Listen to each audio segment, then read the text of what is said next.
The sun is shining brightly at beautiful Belmont Park today as the Grade 1 racing comes in full force at Belmont. And Belmont Park Live will be covering 3 Grade 1 Stakes Day, 4 graded stakes. And of course, Belmont Park Live, as always, is brought to you by Claiborne Farm, doing the usual unusually well.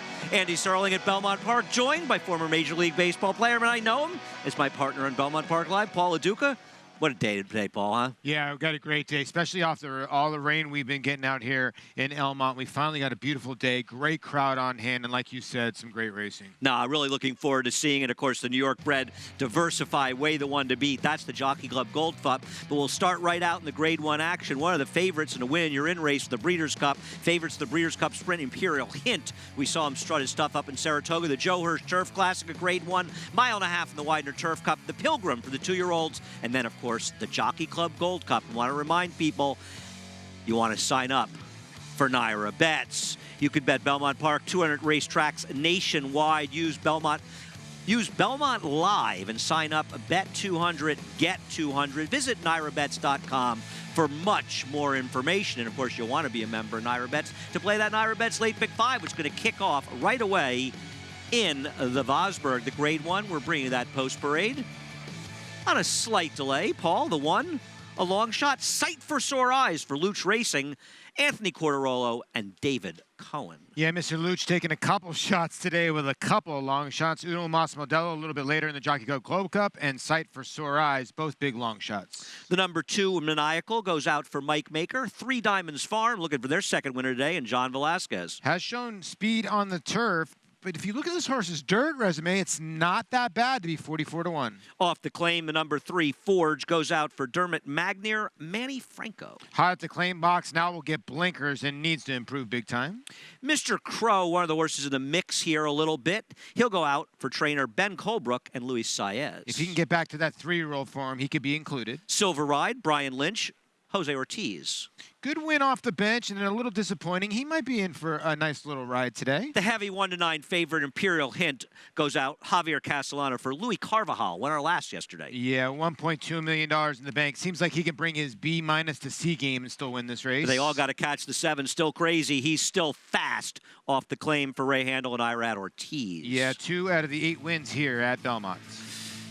The track conditions, of course, the track conditions and the weather and track conditions are presented by Piranha Fly Spray, the preferred fly spray of Belmont Park. Piranha on, Pest off. Gone. Gone. Disappeared. A lot of great stuff going on here at Belmont Park today. Obviously, we mentioned the Naira Bets Late Pick 5. It's kicking off in race number 5. I think Imperial Hint, he feels like he's going to be a single on a lot of tickets, Paul. He's 11 for 17 lifetime, and you look at the bottom of the form, he seems like he doesn't even like to lose his races in the morning as well. He's got bullet drill after bullet drill. In his last race in the Vanderbilt, a lot of us thought he'd go towards the front end, and he just absolutely circled the field. Now, I get it. It wasn't a great field, but we've argued this all week, Andy. This could be an easier field today. Well, he at least beat Switzerland, who came back and won the graded stake last week in Maryland, the DeFrancis Dash. Imperial Hint, I mean, I'm not big on that. They could have gone faster. He is a heavy favorite, not only to win this race, but to set a new track record. The track's playing very quickly. Paul, I singled him in my pick 5. Did you single him in yours? Yeah, you just have to, because it's just, you know, you got to get to the last race, I felt, if you want to try to beat Diversify. So if you single him and Diversify, you're really not going to get much value. So I got to go deep in the 8th and the 9th. So I'll go Diversify in Thunder, Snow, and hopefully his next start in the U.S. will be a lot better. I'm going to get to the last race. I thought that was an interesting race, and you got to go to the Naira Now app to get that. Lion in Wait is an interesting horse in me for Brad Cox. I'm hoping that he can rate today. There is some speed. If I was going to use more in there, I'd use probably the Nantucket Red. I think that horse has got a shot. And even the 5, an import for Christophe Clement. That's a tough last race. Third member of our team, Maggie Wolfendale. Let's head down and hear from her on today's Grade 1 Vosburgh. Thanks, Andy. And standing here trackside on a beautiful Saturday afternoon for this Jockey Club Gold Cup day. The fans are out, and it's nice to be here at Belmont, that's for sure, as we'll check in with your current overwhelming favorite, as he should be, and that is number 6 in here, Imperial Hint. And as time has gone on, at least through the summer here, where he has run now at 3 consecutive races here in New York, he's actually put on weight each and every time. Something I like to see. He's warming up nicely on the track, and he is just the horse to beat. There's no other way to put it. Holding steady at 1-5. Next, we'll move on to number 4. That is Mr. Crow, who's actually a huge price on the board as of now. But Mr. Crow, to me, as far as warm-ups were concerned, really caught my eye. Moving well out on the track for Ben Colebrook and carrying his weight really nicely. Now, the fact that some of his better races have come away from Belmont gives me a little bit of concern, but at least he's gotten a bit of a freshening after pairing those 2 races up at Saratoga back-to-back in 13 days, and it looks like it's done him well. Well, kind of surprising to see possibly the second choice in number 7, Still Crazy. And of course, I caught up with trainer Ray Handel, and he said his owners did have a substantial bet on this guy. But first off, the claim here, and it's very tough to claim off Jason Service, truth be told, but this is a horse who has gotten very good over the summer here in New York, and he's one that definitely wears how he's doing on his sleeve, so to speak. And this is one of the best times I've seen him. Always a horse that has trouble maintaining his weight, and this is the best I've ever seen it look. Andy, as I throw it back to you, he's going to be trying to clear from that outside post, get to the lead, and stay there for this Vosburgh. Well, Mr. Crow is one of the quickest horses early on the grounds, and he'll be able to get to the front. My problem with him is I don't like him as the second horse near, because I think when Imperial Hint goes by him around the 3/16 pole, that's going to open it up for other closers to pick him up. And if I was playing exacta, I'd be looking for 6-5, no 6-7 for me, Paul. Yeah, you make a good point there when you say that, yeah, because Mr. Crow could fold into that spot. And I wonder what's going to happen with Forge, the 3, putting the blinkers on. Is he going to be able to rate or not at 25-1, as you see all the check marks on Imperial? We all smoked out Imperial. You know, the board is skewed. People have to realize when you've got a 1-9 shot, everybody's going to be a big price. And I think right now, I don't know what the exactas are, but I'm looking at exactas, and the exacta 6-5 is actually the shortest exacta, with Silver Ride second. And I agree with that. That's a $4 for a dollar. Yeah, you know, this horse does like Belmont. 2 for 5, 5 wins here total. Excuse me, 5 total, 2 wins here. But he went off a really long layoff, a year layoff, and then I thought he might have bounced a tiny bit. He has tactical speed to lay in a pretty good position here. And I'll tell you something about Silver Ride. I thought he ran against a reasonable group last time, coming off that little bit of a freshening, and I think that Silver Ride is the right kind of horse to stalk and get second. Is Mr. Crow, the number 4 we're taking a look at now, how competitive is he still? Because he seems like a horse that got very good last year for Todd Pletcher, but he just doesn't have that good form anymore. Yeah, he's just a tough read, isn't he? Like I said, he was going into the Vosburgh last year, and Takaful beat him. He was second choice in the Vosburgh last year. That's how good a form he was. So he has a couple races that can compete with Imperial Hint. Still Crazy he has 1 race, but Imperial Hint has about 8 races that bury this group. That's why this horse is 1-9. 6-5-4 cold try for me, Paul. What do you got? I'll go 6-5-3. 6-5-3 cold try for Paul. They're heading to the gate for the Vosburgh. And, you know, racing is never for a conclusion. You and I have been seeing a lot of races and seen a lot of horses. We said, well, this one has to fall down to lose, and we've seen them getting beaten. It's hard to see Imperial Hint without an instant losing this race. It really is, because he can rate, he can go to the front, he can really do a lot. He's just so talented. Yeah, he is a very good horse, and you have to say right now he has to be considered one of the favorites, if not the favorite of the Breeders' Cup Sprint. There's some nice horses out there, but I think he's one of the favorites. Of course, he already won a win in your in race when he won the Vanderbilt up in Saratoga, but he'll see if he can do it again. He's getting ready to head into the gate, and that's the 5 going in right now. That's Silver Ride. Imperial Hint going in. Let's go upstairs. The voice of Belmont Park, Larry Colmus. The tote board still reads 1-9 on Imperial Hint as he enters the starting gate, and here's Still Crazy. They're all in line.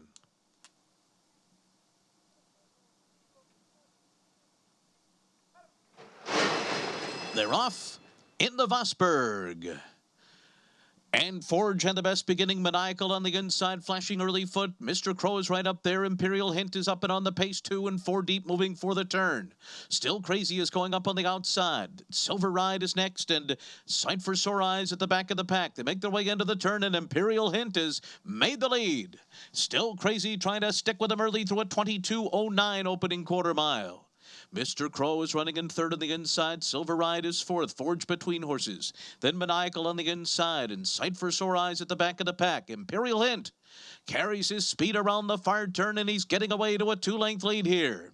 He's clear from Still Crazy. Mr. Crow has come through on the inside and is now taken second after a half mile in 44.37 seconds. They're into the stretch, and Imperial Hint's under a hand ride here. Javier Castellano takes a peek back. There's no one coming. Mr. Crow is second. Silver Ride is third on the outside. It's just so easy. So easy for this little rocket ship. Imperial Hint geared down in the Vosburgh. And then it was Mr. Crow's second, Silver Ride and Sight for Sore Eyes in a photo for third. The final time, and he could have gone way faster than this, 108.27. Well, we didn't see a track record because, let's face it, Paul, Imperial Hint, Javier Castellano barely even rode this course at any point in the race. Now, it's a very, very quick racetrack, but he's a nice horse. Wow. Yeah, he really is. It's devastating speed. We showed you the replay before where he just went around horses. Today he showed his other dimension, and he literally came home in a canter in less than 13 seconds, and Castellano's literally pulling him up. It's amazing, right? Yeah. I mean, he is literally eased in the last 16th of a mile, and as you know, I don't agree with that comment, he could have gone faster, but he didn't pull this horse up in the last 20 yards. He pulled him up in the last 100 yards. Let's take a look at the head out of the stardom. Take a look. I'm not sure what we're looking at, but we'll look at it anyway. Nothing really happened there. The 7 Still Crazy did not have his customary speed out of the gate, and he ended up stalking outside, and that just made it a cakewalk for Imperial Hint. Yeah, you heard Larry's comments. When you see the head-on, look how low to the ground Imperial Hint is. Look how dynamic. He's smaller horse, but he's almost like a Cadillac, how he lays himself down, Andy, and just sort of runs really smooth. You can see he's smaller than the other horses. I think Larry called him a little rocket ship, and boy, is he. I mean, this was some performance. It's a very quick racetrack, and yeah, I mean, this is a horse. If you believe in leaving something in the tank, he left a lot more than something in the tank. This is a very nice horse, and you got to look forward to him when he has to open things up in the Breeders' Cup. He's going to be fun to watch at Churchill. You're right. And he brings his race to whatever racetrack he's at. Can't wait to see Imperial Hint as he stamps his ticket even further. He'd already stamped it, but he puts another stamp on his ticket towards the Breeders' Cup Sprint. Imperial Hint annexes the Grade 1 Vosburgh. Much more action to come on Belmont Park Live. An undefeated graded stakes winner on the track. Algorithms was the nation's #1 sire of 2-year-olds in 2017 by percentage of winners. His top runners include multiple graded stakes performer Rich Mommy, winner of the Grade 3 Sugar Swirl, multiple stakes winner and graded stakes performer Recruiting Ready, and stakes winners Taylor Spirit, He Hate Me, and Sunset Ridge. In the ring, his yearlings have brought prices up to $220,000. Algorithms, standing at Clayton Farm. They're on. Bet the horses anywhere, anytime with Naira Bets. Rushes out of there to take the lead. It's easy on your computer or Naira Bets app. Earn valuable reward points on bets. Play in our exclusive promotions and earn cash rebates. Well, gonna turn with a link to the half lead. Sign up now. Bet $200 and get $200. Bet any track, anywhere, anytime. NairaBets.com.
Welcome back to Belmont Park Live, and the Grade 1 action got underway in a big way.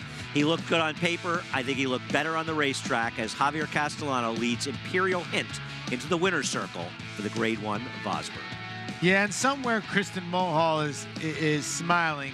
The son of Imperialism, who Kristen Mulhall trained to actually a nice little third run. in the Derby, I think, Third right? in the Derby, you're right, from way out of it. He was a closing router, and now he's got maybe the fastest horse in North America and in the world in Imperial Hint, out of a Hint mare, Royal Hint, and this horse has turned into something special. Nah, he really is sensational, and this was clearly a case of a horse that could have won by much more, and he would have set a track record if they wanted to, but they just handled him with kid gloves.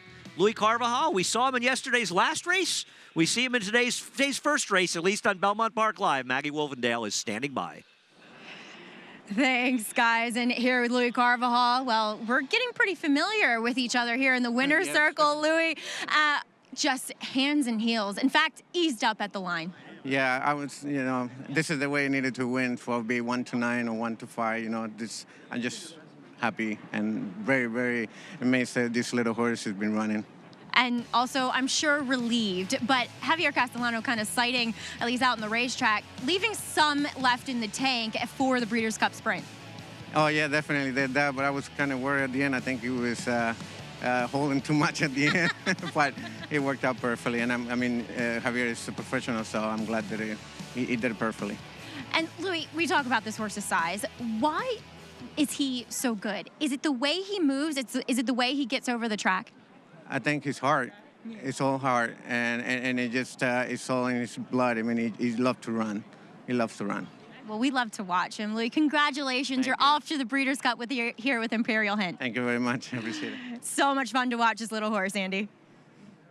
No doubt about it, Maggie. He is a wonderful racehorse, and see some real stars on parade, and what you see at Belmont Park, especially on these fall weekends. The Grade 1 Joe Hirsch Turf Classic, of course, the Turf Classic, we've been running it for over 40 years. We added Joe Hirsch's name to it, and the great Joe Hirsch, such a tremendous contributor to horse racing for so many years, Paul. Yeah, and you know what? It's a great race to be named after me because it's some good horses have come out of this race, and Robert Bruce right now at 6-5 probably should be undefeated. A lot of Breeders' Cup turf winners have come out of this race. Right? And Robert Bruce from the Chad Brown barn, he's currently 6-5, and he's heading over to Belmont Park. He's at Belmont Park, but he's heading over to the Paddock, Paul. Yeah, he is. And like I said, he probably should be undefeated. He had so much trouble in his second start in the Manhattan, came back in the Arlington Million, and Irad Ortiz decided, you know what, let me take the overland route and just not make any mistakes.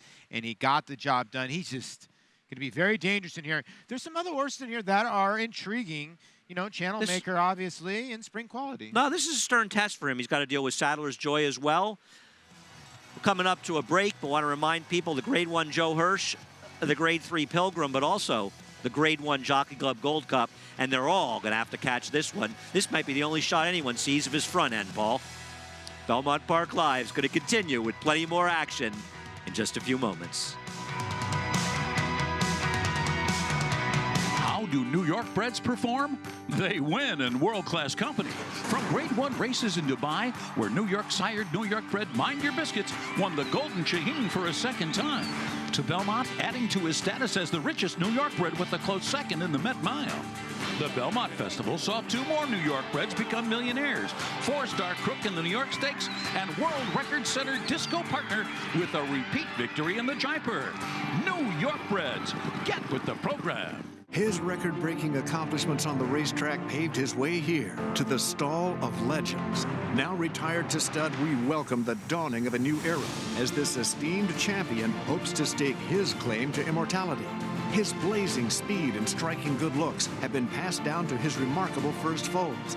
Foals that will carry the flag of their famous father and one day hope to break records of their own. Medication-free and undefeated in sprint competition.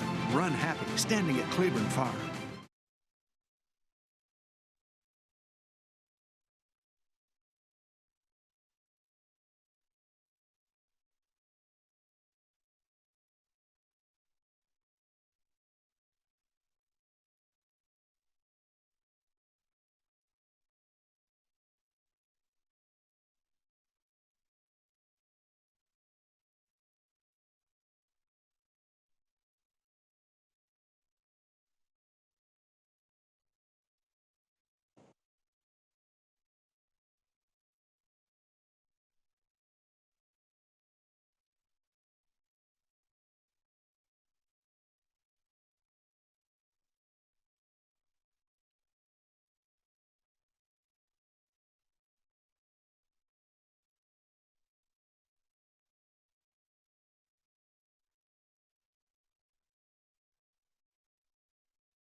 to try to squeeze through on the inside. Oh, it's so tight.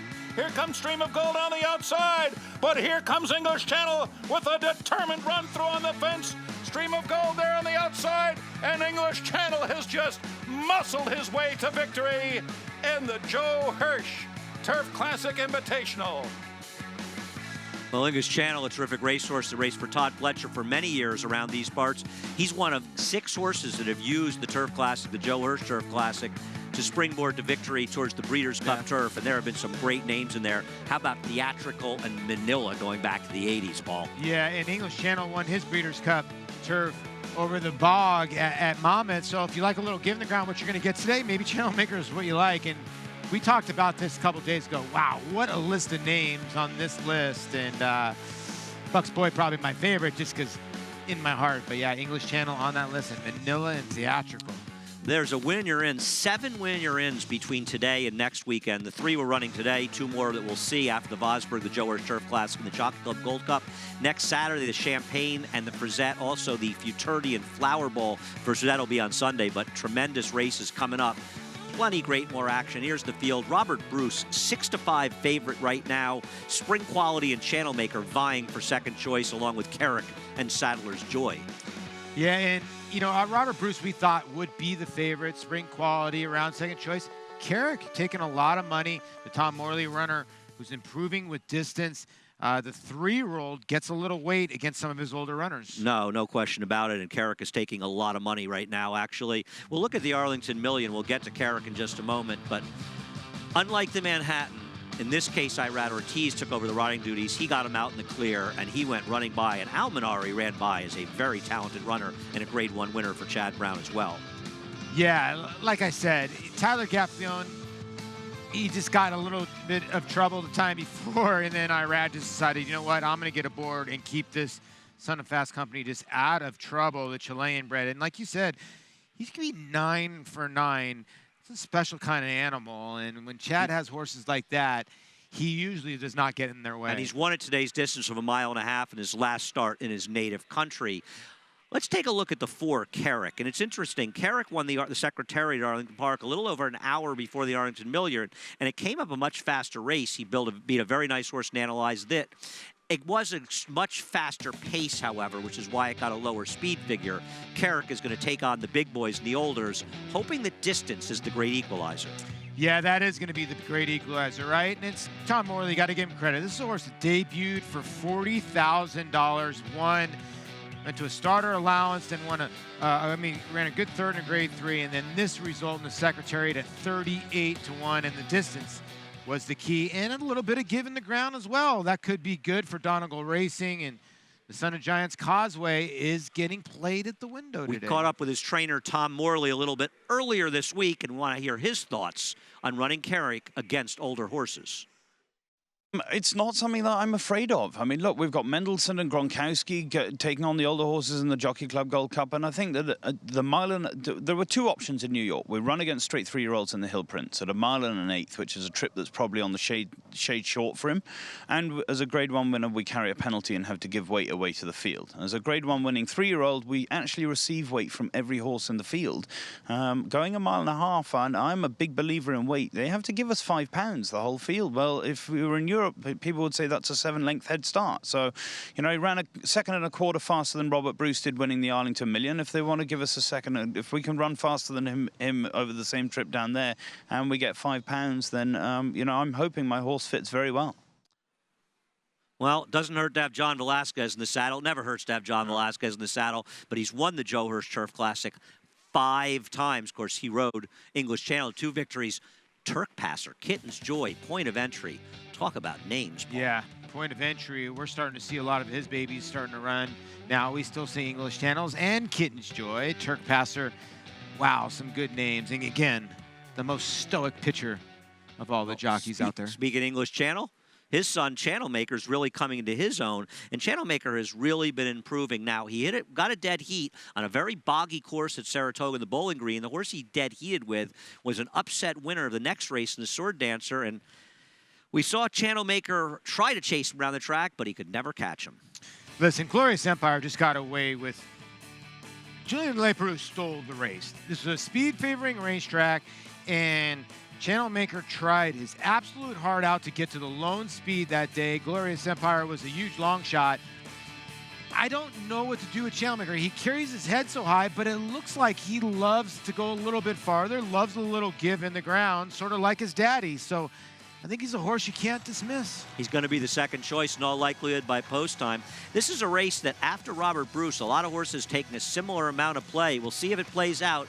Competitive racing coming up. Grade 1 action as we continue on Belmont Park Live.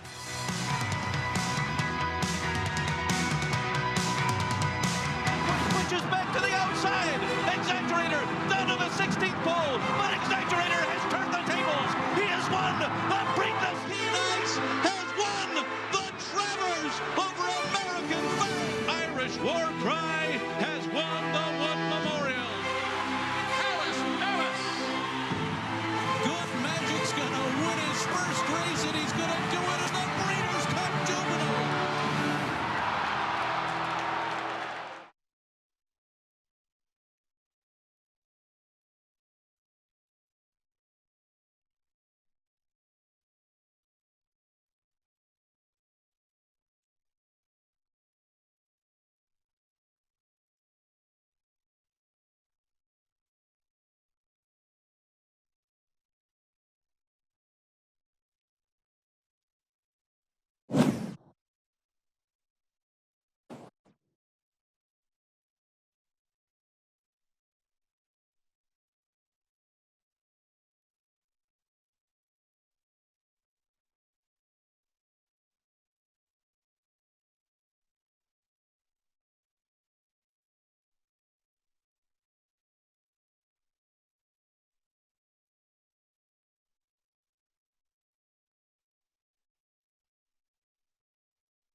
Kitten's Joy set down for the drive, and here he comes now. Oh, and he's got plenty of run. Kitten's Joy taking the lead with an impressive turn of foot. Oh, my.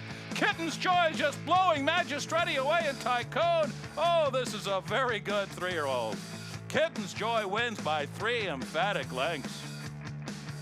Well, Sadler's Joy will look to emulate his sires. We just watched Kitten's Joy taking the Hirsch Turf Classic as a 3-year-old, and Sadler's Joy comes into this one off of a rare, disappointing effort. Now, whether it was dynamics that were played against him, which it very well could have been, for the fact that Glorious Empire just seemed to stroll around the racetrack and have everything pretty much his own way around that inner course at Saratoga, or maybe something did happen and maybe there was an issue in the race. So Sadler's Joy here in the paddock, he looks fantastic, as he always does. And at least he is a horse that has shown he can at least handle a little bit of give in the ground, especially going back to his Bowling Green effort. Next, we'll check in with the likely post-time favorite, number 1, Robert Bruce. He looks solid. He looks healthy. I like what I'm seeing from him. You know, physically, he's not necessarily a horse that strikes you as a 1.5 mile type of runner, but he was rolling in that Arlington Million, going 1.25 miles. So I like what I'm seeing from Robert Bruce, and he looks much the same as when I had seen him earlier here in the summer. Next, we'll move on to a horse that has just wowed me, who I think really likes it here at Belmont, and that is the PA bred number 6, Spring Quality for Graham Motion. And last time going into the Sword Dancer, well, he's just a little bit more docile, which is odd because Saratoga usually kind of gets horses a little more revved up. But here at Belmont, he is on the muscle, he is tugging at his connections, and I just think he looks absolutely superb here to get back to these kind of long distance races here at the Big B, Andy.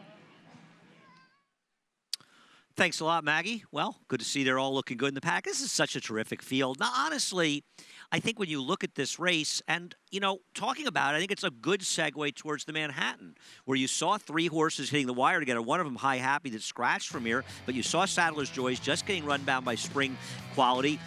Robert Bruce is buried in traffic. Channel Maker is buried in traffic. Spring Quality, though, Edgar Prado got the clean outside run. Javier Castellano on a tricky horse to ride. He moved a little soon on Sadler's Joy. Yeah, he did. And Sadler's Joy is tricky, though. He has to be timed perfectly, and you're right. Edgar Prado came in to ride one horse that weekend. He got the money with Spring Quality. You run that race or that stretch again, probably get 5 different winners because there was so much trouble, but you can't take anything away from Spring Quality because 6 for 12 lifetime. And tactically, should be in a good spot. The only thing I want to say is to Graham Motion, what took you so long to get this horse in the turf? He didn't debut in the turf till he was a 5-year-old, and he's a Grade 1 winner.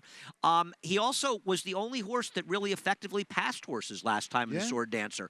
Everybody else was behind them. Now the 3 in Sadler's Joy, you're just going to have to hope that he's going to be happier at Belmont Park, and he's handled given the ground before. Yeah, and I think Belmont Park's a little bit better for him. He's a kind of horse, like I said, he needs it needs to be timed perfectly, his run. I believe that he can run all day, and the given the ground will probably help him. But like I said, the button needs to be pushed right at the right time. It's hard for jockey. I mean, I don't care who you are. It's hard to know the right time to do it. Jaime Albertrani, his trainer, obviously is hoping he can put his race from Saratoga behind him. He came out of the race great. He's been training really well, as always. And, you know, for whatever reason, he just didn't fire the one day. And hopefully we just put a line through that race and regroup and look forward to the next one. But he's been training really well. I think the big sweeping turns here, I think he appreciates it. He's always run well here. And, you know, we're kind of facing the same group of horses as always. It's just hopefully he runs his race. And if he shows up and like he always has, I think he's going to be right there. Always good to hear from Tom Albertrani. Such a good job. I mean, when you look back to Bernardini, Bernardini, one of the best racehorses we've seen. That was over 10 years ago. Hard to believe it was 12 years ago. It really was, and it was a shame because it got overshadowed because of Barbaro, you know? Absolutely, but he was a tremendous racehorse. Robert Bruce heading to the track for Chad Brown and Irad Ortiz. Yeah, and listen, 8 for 9 lifetime, a Chilean bred that is very, very good for the best trainer right now in the world, Irad Ortiz Jr., who is the leading percentage rider in the world. So great connections here and why he is your 6 to 5 favorite. Number 2, High Happy was scratched. The 3, Sadler's Joy, goes out for Tom Albertrani with Javier Castellano. $1.7 million in the bank, so he's no slouch. Woodlands Farm here, representative this son of Kitten's Joy. The number 4, we're waiting a second for Carrick, the 3-year-old, taking on the Olders. Love to see the 3-year-olds in the fall take on the Olders. Tom Morley and John Velasquez. Because he's 3, he'll get 5 pounds on his competition, and the longer, the better, thinks his trainer, and I think the same, too, for Donegal. There is a Euro in the field as well, and possibly a pace setter, the 5 Teodoro. Ryan Moore has the mount for his trainer, Thomas Descombe. This is a horse that's been running mile and 5.5/16 mile and a half races and did win at Haydock and comes to America debuting with Lasix. The number 6, Spring Quality, Graham Motion, and Edgar Prado looking to team up for another Grade 1 at Belmont. Never really runs a bad race, right? It seems like he's always right there. I would think he'll make a good account of himself again. The number 7, Highland Sky, a long shot in this field for my favorite connections, goes out for Barkley Tag and Manny Franco. You know, 3-back, he was very good, and any win against the boys, these type of guys on a soft turf course, he might not have liked it, but at 28-1, you can maybe take a flyer here. My top choice, the 8 Channel Maker. He goes out for Bill Mott, and Jose Ortiz picks up the mount with Joel Rosario out in California. Yeah, for Wachtah Stable and a good friend of our program here, Gary Barber. Was good last time in the Sword Dancer. I'll tell you what, he tries very, very hard. It's a competitive field. There are a lot of very, very talented runners in the Grade 1 Hirsch Turf Classic, but the heavy favorite, that's Robert Bruce going out for trainer Chad Brown, looking to rack up another Grade 1, and it would be 2 in a row for Robert Bruce as we are just minutes away from the Hirsch Turf Classic. Eclipse champion Blaine is having a breakout year in 2018. Among the nation's leading sires of stakes horses, his recent top runners include Fault, Maraud, Marley's Freedom, Beyond Blame, and Miss Kentucky. He's also making a name for himself internationally with French Classic winner Senga. And with yearlings bringing up to $350,000, this 3-time Grade 1 winner offers outstanding value. Blaine, standing at Claiborne Farm.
Welcome back to Belmont Park Live. We've already seen a dazzling performance by Imperial Hint in the Grade 1 Vosburgh.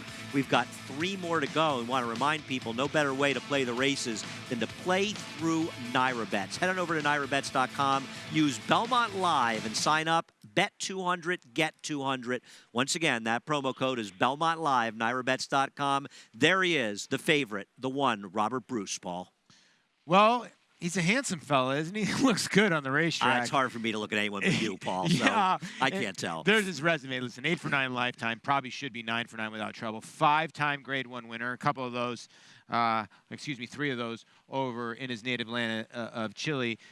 But he went the overland route. When you win a Grade 1 like the Arlington Million with the history behind it, circling a field, you have tremendous quality, and that's why he's 6-5. Now, this field, you could argue, maybe it could be a little bit tougher, and maybe you could look at the 8 in here and Channel Maker and say, okay, here's a horse that I know does not love the racetrack, but that was a pretty darn good buyer at 100 buyer that he did lose in the Manhattan. He had a ton of trouble in that race. Oh, yeah.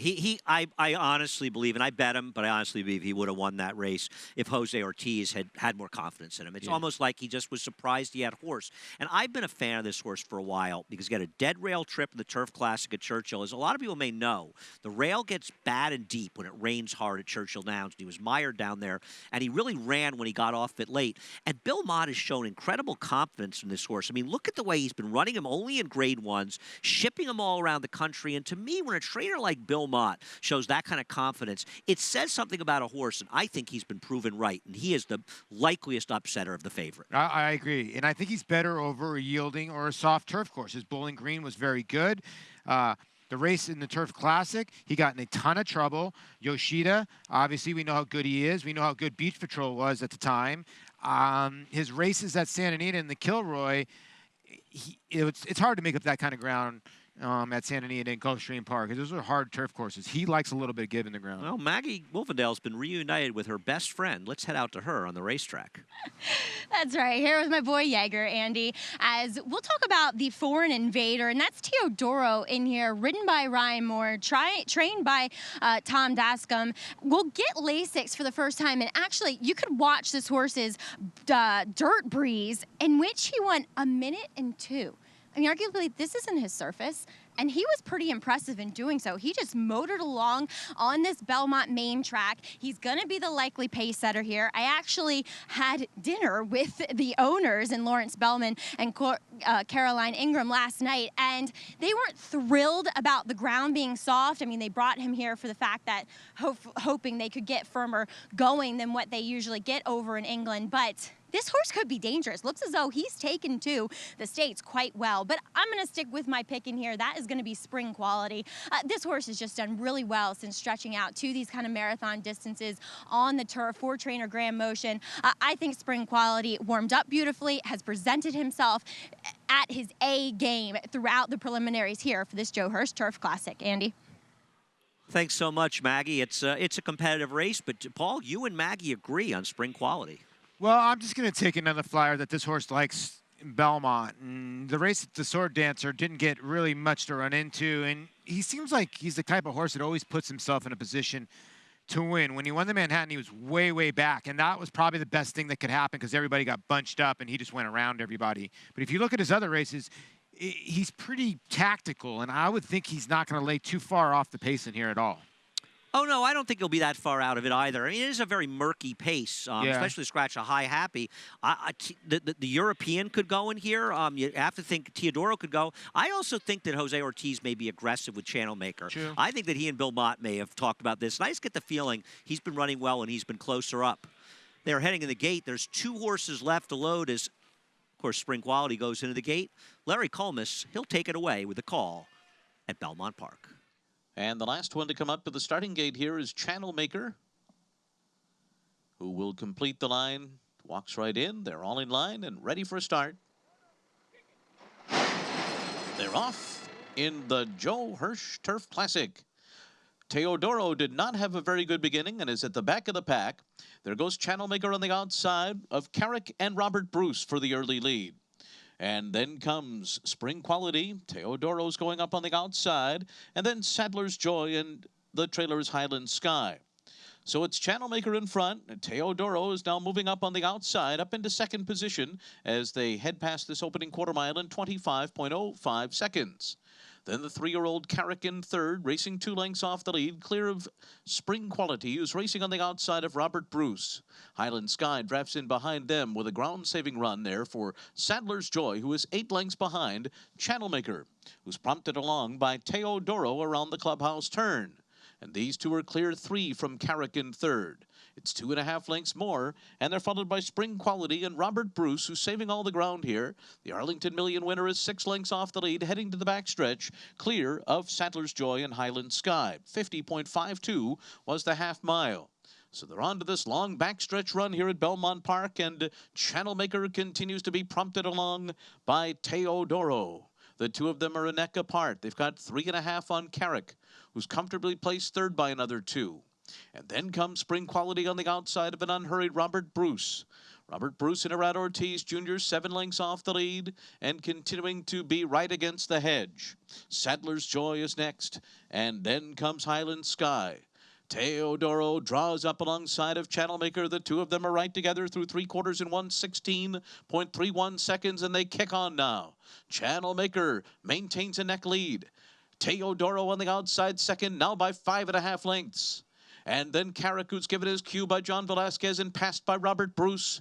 Robert Bruce is now third, 5 lengths off the lead, and he's getting closer with every stride. And right behind him, Sadler's Joy's getting going too. Teodoro has given way now, and as they come to the top of the stretch, the leader is Channel Maker, but here comes Robert Bruce on the outside. Jose Ortiz shaking up Channel Maker. Irad Ortiz on the outside with Robert Bruce. The two of them arrive in the final furlong. Channel Maker keeps on finding on the inside. Robert Bruce made a failed run at him. And Channel Maker is going to win the Joe Hirsch Turf Classic, going away by 4.5 lengths. Robert Bruce was second, and then it was Sadler's Joy third, followed by Highland Sky fourth in 2 minutes 30.73 seconds. Jose Ortiz made the right move early. He went the lead. They set a moderate pace, but he was taking some pressure from the European Teodoro. Jose said around the half-mile pole, all right, I've had about enough of you. Robert Bruce loomed, but Channel Maker was not being defeated today, Paul. Wow, what a race he ran, because the 5 gave him all he could handle.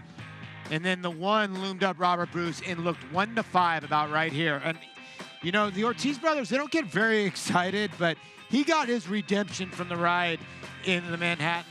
Because after the wire, Jose Ortiz looks up in the crowd and he gives a big wave that he knows that he stole this race. He got away with 1:16. I know there was some pressure, but the 5 went way away. The 8 was giant in here to win this race. No, I agree. Sadler's Joy made a nice run around the turn. Like to see the long shot Highland Sky get 4th here. Robert Bruce had his chance to catch him, but he could not get close to him in the stretch. He had a perfect setup, Andy. I mean, the 5 did all he could do to at least pressure Channel Maker as much as he could. Maggie Wolfendale standing by with the winning rider, Jose Ortiz. Well, we're riding along here, Andy, as Channel Maker finally gets his redemption and gets his Grade 1 victory. Jose, you were back aboard today. I know you were slightly relieved when they broke from the gate and you found yourself on the front end. Yeah, we were expecting that. When High Happy retired, scratch out of the race, the plan was to go to the lead and try to slow it down. That's what I did, and I'm just happy he came out as the winner today. And a horse that sometimes doesn't want to pass horses, was that just essential? Because when every other horse came up to you, he said no. I mean, today was very relaxed in the front end, and when we hit the 3 pole, I left the Teodoro horse, the 5, I left him really easy, and he was relaxed still. When I asked him to go, I mean, he didn't wait for nobody. He don't have to pass nobody today, so he was running as hard as he can. He put his head down and rolled, and Jose, I could hear you from the top of the stretch here. You let out a big old woohoo. Yeah, I mean, very happy, Grade 1. Joe Hirsch, you know, big race, happy. It's very good to win this one. So, I mean, when you win it, you got to enjoy it. You don't win it every day. That is the truth. As you once said, you got to be a good loser, but today you're an awesome winner. Thank you. All right, guys, all about Channel Maker in today's Joe Hirsch Turf Classic. Thanks a lot, Maggie. And, you know, don't want to take away from Channel Maker, and nice to see him get that big win. I've been a fan for a while. It does feel like Robert Bruce might have struggled a little bit from the going. Now, we're picking it up around the half-mile pole, and at this point, the eventual winner, Channel Maker, is shrugging off the European, Teodoro. You're going to see Robert Bruce right now. He's kind of cruising up, and I think we all felt he's probably going to go by. I don't know what it was, if the ground broke a little bit beneath him around the 3/16 pole, or maybe he struggled with the going. I'm not trying to make an excuse for him, but Paul, let's take a look at this right at about here. Yeah, he never really gets switch Right leads. He took like sort of a bad step when he was getting the switch leads, and you're right. It was a little funky step, and he sort of stopped after that and just like, you know, maybe he's like, yeah, I can't catch this horse right now. I'm done. He's trying. But if you looked at Channel Maker at the top of the lane, his ears were pricked and ready to go. Like I said, he carries his head high, but he loves to go farther and farther in a heady ride by Jose. But a good pickup by you. That was a little bit of a funky step he Felt took. like something. Larry Colmus actually is the one who pointed that out to me. Yeah. He saw it in the call, and it did. It feels like something may have gone wrong. Hopefully he's okay, though. He did finish fine in the racetrack, but the going was a little bit deep. But I'll tell you what. It wasn't too deep for Channel Maker. He liked the going, and Belmont's confidence, it finally pays off. The Joe Hirsch Turf Classic, there's the winner, Channel Maker. There's still plenty of graded action, including the Grade 1 Jockey Club.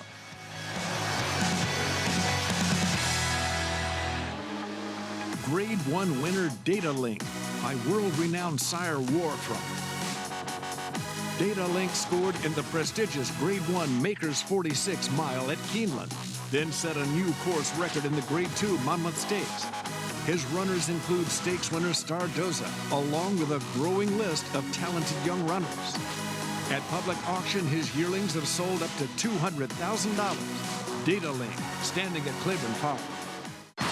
They're off. Bet the horses anywhere, anytime with Naira Bets. Rushes out of there to take the lead. It's easy on your computer or Naira Bets app. Earn valuable reward points on bets. Play in our exclusive promotions and earn cash rebates. Off the turn with a link to the half lead. Sign up now. Bet $200 and get $200. Dramatic finish. Bet any track, anywhere, anytime. NairaBets.com.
No rest for the weary here at Belmont Park Live as the greatest stakes action continues. The Pilgrim.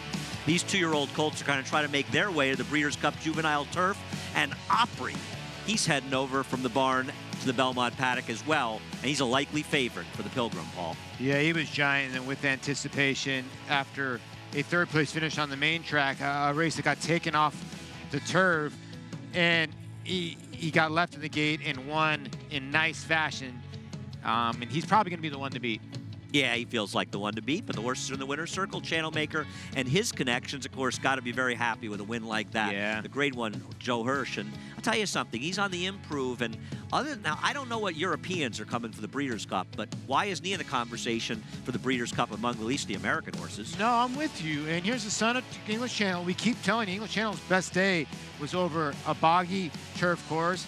The Breeders' Cup this year is at Churchill Downs. We know that it could be spotty weather in October, so he could be a player out of that Horse Chestnut mare in return. Horse Chestnut, what a good sire and broodmare sire he was, and well, $12. And you beat the favorite, Robert Bruce. Yeah. So you got a single home in the first leg, but you get Channel Maker over $12. You're on your way. One short price does not a short payoff make. Maggie Wolfendale standing by with one of the owners of Channel Maker, Adam Wachtel.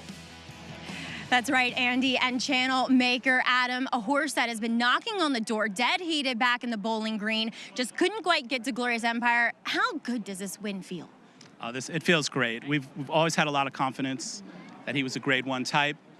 We've come close, Hollywood Derby, the Kilroe, and Jose gave him a great ride today. This was a small field, but I thought it was full of great talent, and so to win like that, I think is very impressive and very proud of him. And I have to say, I have to commend you on your patience and your perseverance with this horse, because a lot of people kind of started questioning why did you keep going with the big boys where give him some relief, but he's really proved you guys right in the last half of this year. Yeah, I mean, he was really good as a 2-year-old, and that's why we sent him to the Breeders' Cup. And I thought the horse Bill had back then, Good Samaritan, was an incredible 2-year-old, and he'd run just behind him in Canada. That was what gave Gary and myself the idea to get involved with him.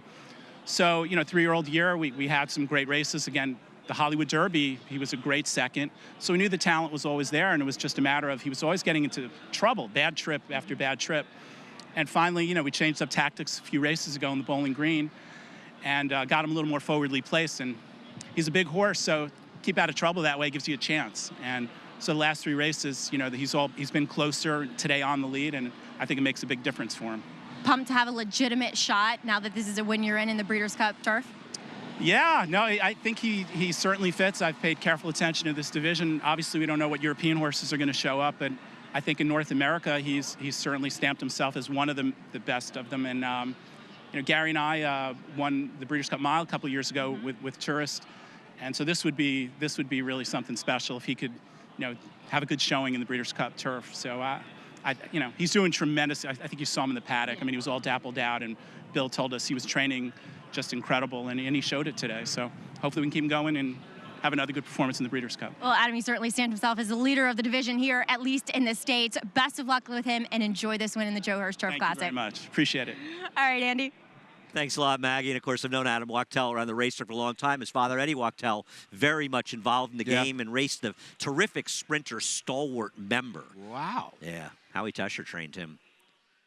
Two win your ins. 2 horses going to the Breeders' Cup. Of course, the Imperial Hint we know is going. Channel Maker belongs in it. We've still, of course, got the Jockey Club Gold Cup today as part of that win your in series.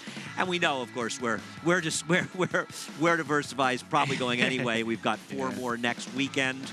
Secretariat, he's the one horse that's always in the beautiful paddock at Belmont. Yeah, that statue is just it in the middle of the paddock. As you look at the odds for the Pilgrim, the Grade 3, $200,000 on the line. Opry taking all the money, Andy. Spirit Animal for Chad Brown, your second choice. Both were good. Opry was giant last time out. I agree. If he's more professional today, they could be in trouble, but I think 40 under ran very well last time. Obviously, you mentioned Spirit Animal can improve. Here's a long shot to throw in, the 4 Vineyard Sound. His trainer wants to run the turf, and he's trying to qualify for the Breeders' Cup, and he's got a big-time pedigree. A foal to Biddle Road, who you'll remember raced for Todd Fletcher. And I'm wondering if he's going to try to take this field gate to wire, and look who's aboard. Edgar Prado at 17-1. Well, Diversify is the big dog in the Jockey Club Gold Cup, but 2 horses that are going to try to take him on, who are basically stabled overseas. They're both Mendelssohn and Thunder Snow. 2 horses that had quite a day in late March out in Dubai, but can they duplicate that form at Belmont Park, especially against the talented Diversify? We'll find out as Belmont Park Live continues.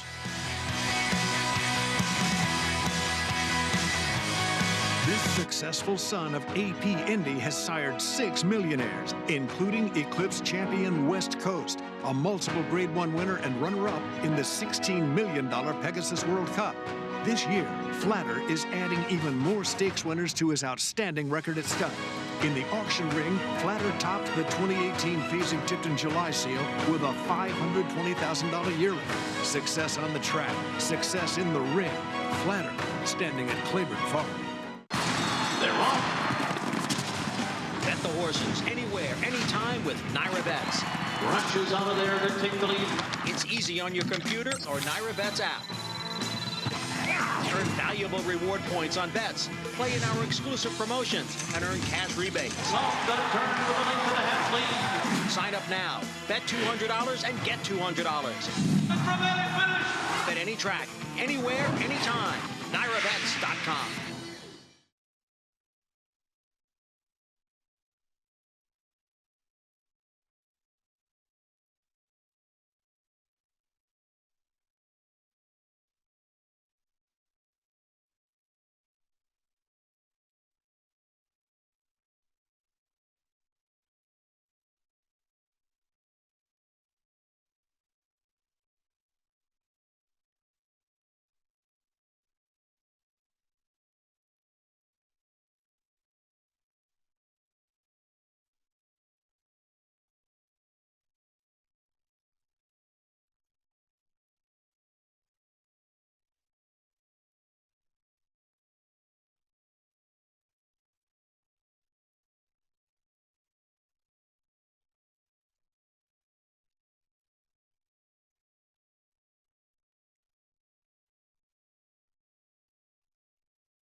Welcome back to Belmont Park Live. Brought to you by Claiborne Farm, 100 years of doing the usual, unusually well. Paul LaDuca, Maggie Wolfendale, and Andy Serling coming to you from beautiful Belmont Park. And the picnickers, they're out in force, Paul. Yeah, listen, we've been having some not great weather with a lot of rain and precipitation out here. And finally, we get a great day. And you're right, a lot of people out here barbecuing, a beautiful day, and some grade 1 races. And we're, Midas, you saw, you just missed Imperial Hint, maybe the fastest sprinter in the world. Now you might see the fastest older horse in the world coming up here in a little bit. And you might also see a 2-year-old that could win the Breeders' Cup Turf. We've got some stars, and current stars, stars of now, and stars of the future running. And the Pilgrim has seen some terrific horses win it over the years. Of course, Oscar Performance won this race 2 years ago before his dominating performance in the Breeders' Cup Juvenile Turf. Todd Pletcher, who's won that race before, he's got a good one in Opry. He does. This is a Son of Declaration Award that they paid $180,000 for. And his first career start was scheduled for turf. It was off, got taken off, and he ran a good third. They put him back on the turf in the With Anticipation, being a maiden. And his start, he just he doesn't even know what he's doing. He doesn't. He's a little bit green. He breaks out. He doesn't know if I should go inside. And I thought Castellano did a great job just getting him into the rail, getting him to settle, and then this is what happens. But even, you know, coming in the stretch, and I remember you and I watching it, we were trying to figure out if he knew how to run it all in this race.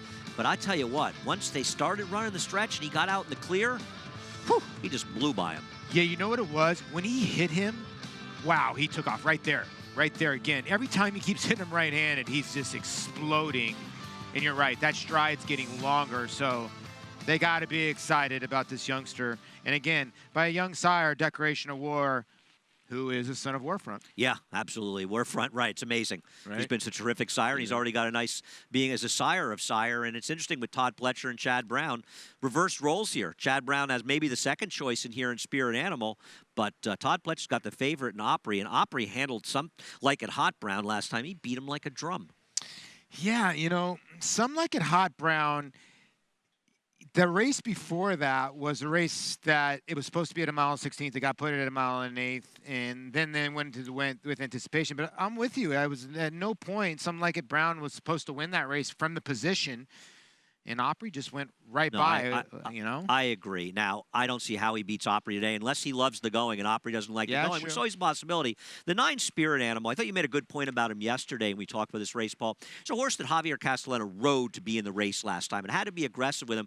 And I think you thought that might mean he could have real room for improvement as he ground out the victory last time. He's got to step up to beat this horse. He does have to step up. I have a feeling these sweeping turns are going to help him. He doesn't have the traditional Chad Brown turn of foot.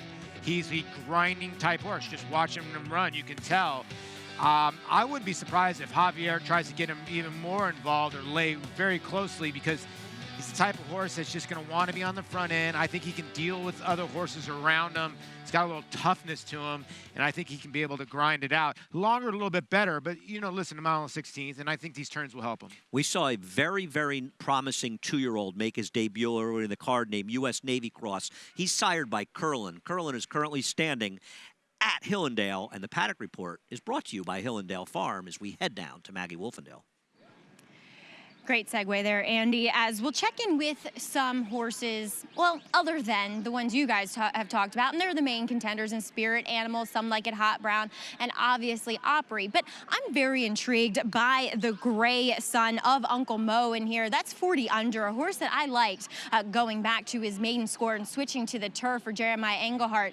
He's all turf, and he wants as much distance as he can get, at least from the looks of him. And furthermore, he's tactical enough, so he possesses some speed. He's kind of the full package, so to speak. At least he's shown in his lone turf start. And to me, he actually looks stronger coming out of that race. So I think 40 under has some real talent here, and he's run just as fast, nearly as fast, I should say, as your current favorite of Opry. Now, finishing second to him last time was number 8, Social Paranoia, and the other Todd Pletcher horse in here, one that I anticipated liking the turf. I mean, and Todd was trying to get him on the grass and finally did so last time.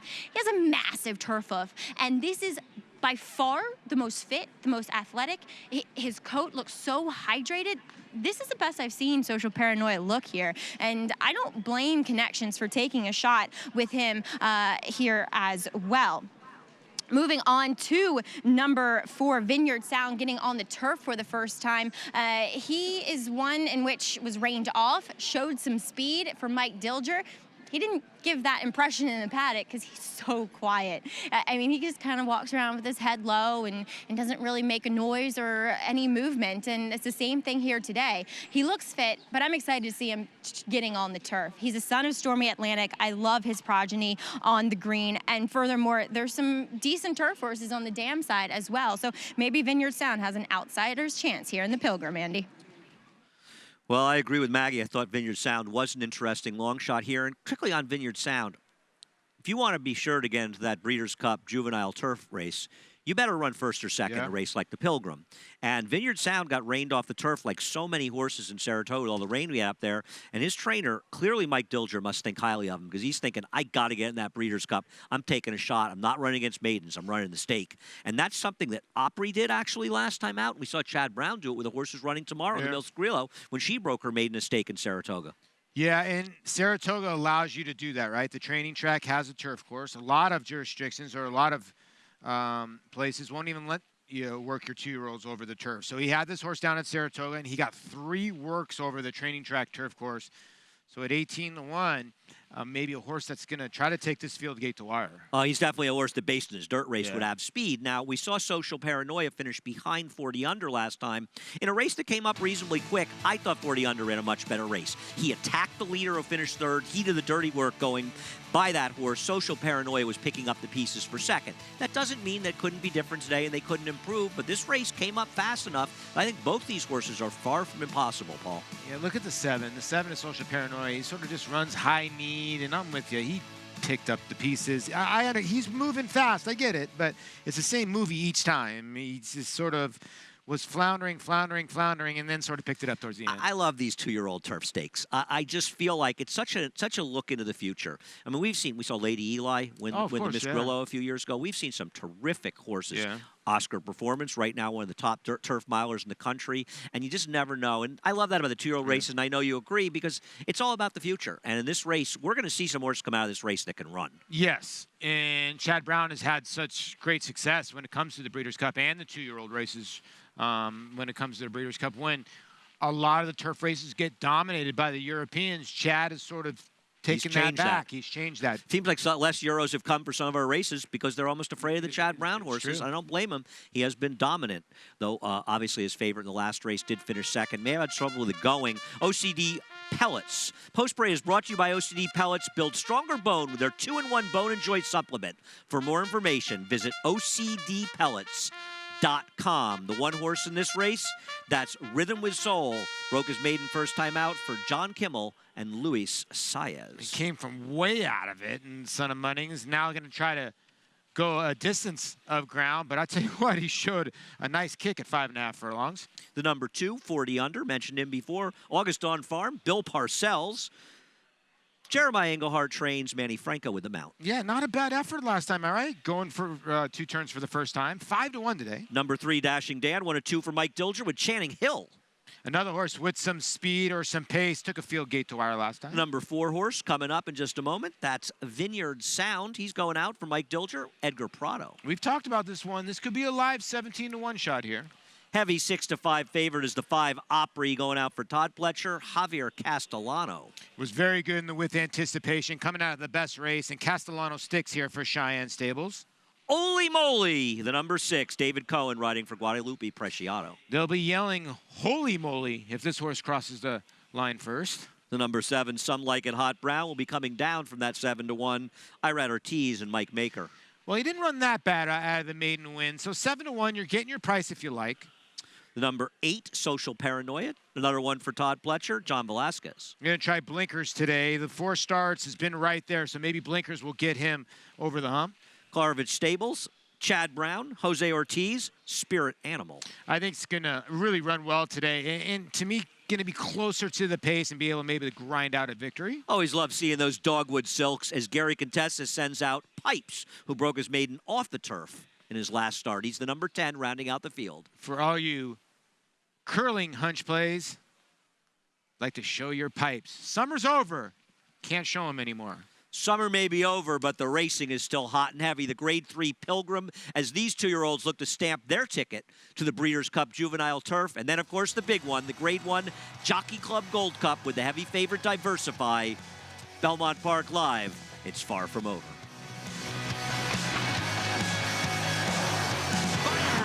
Turning for home in front. Coast of New York on the outside. California Chrome is third. Shared Belief laboring back to in fifth. 1 furlong to run. Bayern, Coast of New York. California Chrome on the outside. The three of them come to the wire. Bayern, Coast of New York. California Chrome. Here's the finish. Bayern holds on.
Welcome back to Belmont Park Live. Maggie Wolfendale, Paul LaDuca, and Andy Serling coming to you from a beautiful Belmont Park. And the action's going to be great here all weekend as well. Terrific racing here tomorrow, including the Miss Grillo and the Temperance Hill. A 10-race card will be coming to you from 4 to 6 on Belmont Park Live. And great action next weekend. The weather finally cleared up. Come out and visit us at Belmont Park. The Grade 3 Pilgrim, the 2-year-olds, quickly on the 4 Vineyard Sound.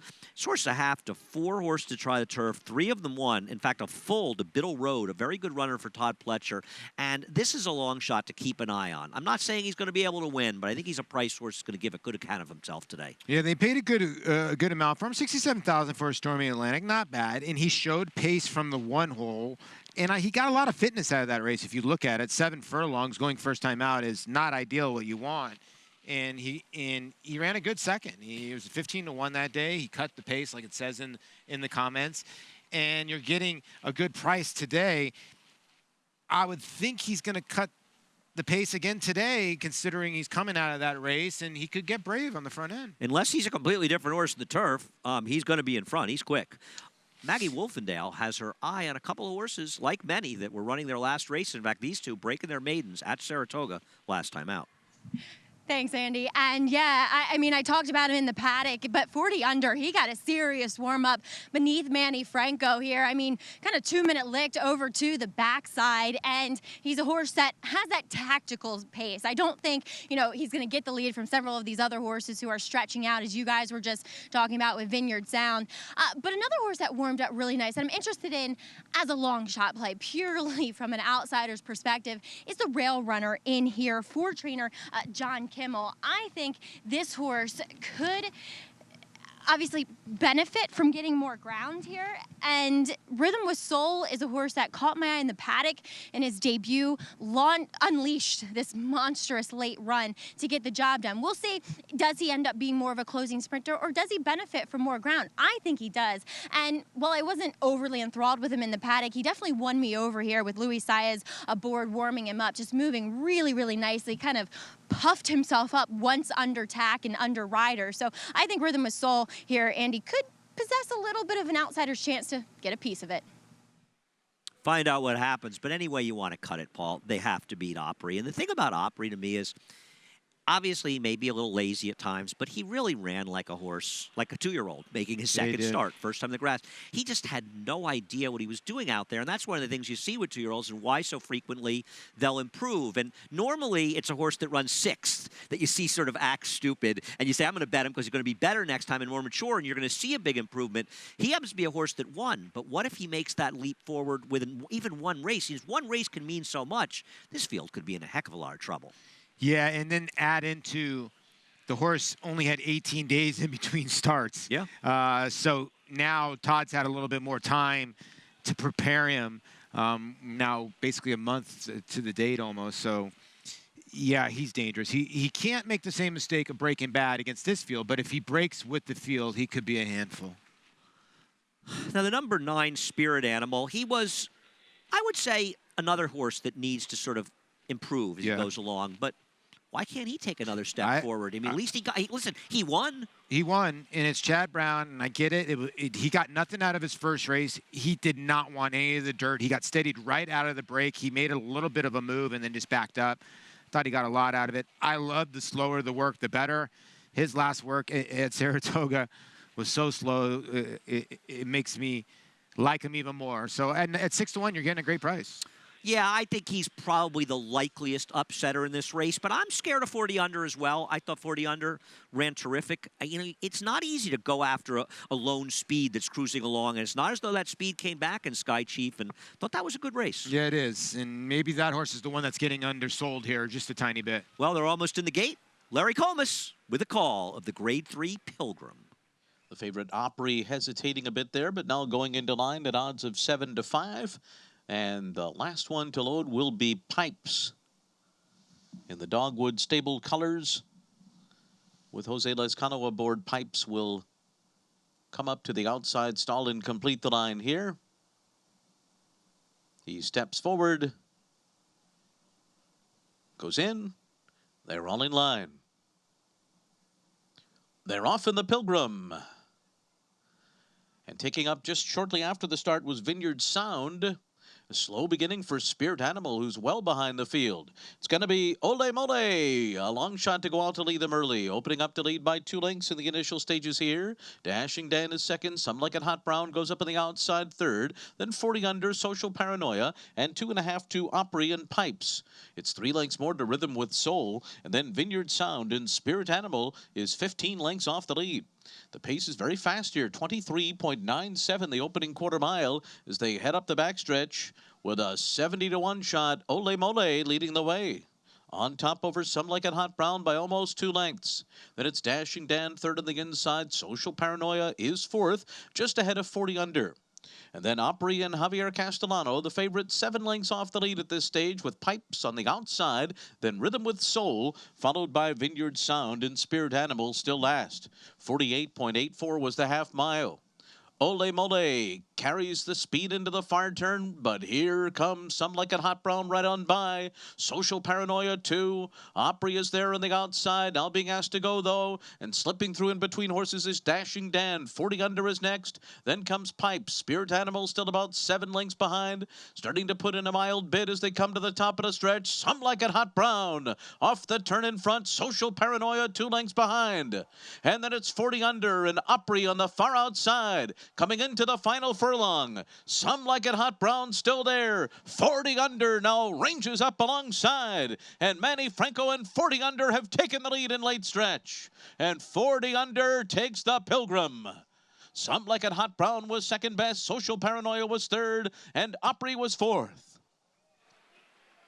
Somewhat oddly run races. Opry made an ill-advised middle move, but never seemed to handle the ground. Some Like It Hot Brown. He looked home free for Irad Ortiz, but Manny Franco was sitting chilly. 40 under gets the job done for Jeremiah Englehart. Yeah, congratulations to Augustin Farm. Bill Parcells. Yeah, Bill Parcells. They got their ticket punched to Churchill Downs in the Breeders' Cup. And a lot happened here at the beginning of the race. The 9 got dead left, and the 7 was able to get away from this group. Like you said, Some Like It Hot Brown. I'm surprised the 2 showed a lot of resilience here to go by this horse. But again, 1 race, nothing under his belt, goes on the turf, completely changes his form, wins, and now wins the Pilgrim. No, this is a terrific performance by both the first and second place finishers. We mentioned Spirit Animal. We want to see what happened at the start. He's the number 9. I don't know. He sort of he grabbed and Jose fell out of the saddle for a second, didn't he? I think the horse maybe slipped out of the gate or something. It was really weird. He sort of lost his footing a little bit, and you could see Irad kept looking back. He sort of loses his footing, and I think he adjusts his goggles, but his feet come out of the irons there for a split second. The 9 made a giant move there into the far turn, but there is Jeremiah Engelhardt. This horse took some money here late at 4-1. Manny Franco standing by with Maggie Wolfendale. And Manny, 40 under, as you just said, a completely different horse on the turf. Now he's undefeated with 2 wins and now a graded stakes victory. Yeah, like you say, Maggie, he's another horse on the turf. I want to say thanks to Jeremiah and the coach for keeping me on the horse. And I think it's a very nice horse. The coach you're referring to as former Giants coach, and Bill Parcells, as he's head of August Dawn Farm. And 40 under, Manny, talk a little bit about your trip. You were kind of the one that was most patient out there. Yeah, because he kind of break a step low, and then the horse on the outside break better than me. So I had to sit and, use the plan B. And I just trying to wait the longer I could, and when the hole opened, I just went in, and he just was there for me. Well, Manny, job well done for you. He certainly looked good in the latter stages of this Pilgrim. Congrats. Thank you, Maggie. All right, 40 under, guys. Looks to be a very promising turf horse for Jeremiah Engelhardt and company. Couldn't agree more, Maggie. This is a promising horse. You got to feel bad for Spirit Animal. He was very unlucky. He's already actually made a nice run around the turn to get back into contention. And Opry, I just don't know. I mean, was he having trouble handling it? But it's a horse that Javier was so patient with last time. Why did he make a middle move? I don't know. It's a good question. He looked like he wasn't into the bit, and then he was into the bit. He kept running spurts into spurts, but I don't know. Then he sort of lugged out in the lane. Then he took off again. It was a weird run race. But if I'm going to take anybody out of this race that didn't win, it is the 9 Spirit Animal by far. I agree, but I'd want to give Opry another chance. Yeah. I wouldn't give up on him either. Manny Franco is 4 wins away from 1,000 victories. Luis Saez closing in on 2,000. Javi 5,000 and John Velasquez 6,000. Milestones galore here at Belmont and Aqueduct in the fall. Club Gold Cup, the big one. It's still to come on a show that has had plenty of action, as 40 under will be seeing him at Churchill Downs, the Breeders' Cup Juvenile Turf, in just a month's time.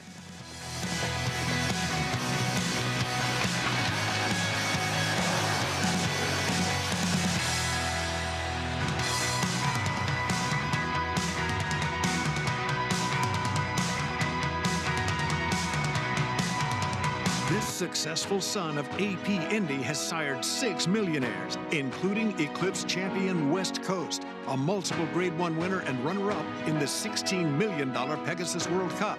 This year, Flatter is adding even more stakes winners to his outstanding record at stud. In the auction ring, Flatter topped the 2018 Phasing Tipton July Seal with a $520,000 yearling. Success on the track, success in the ring.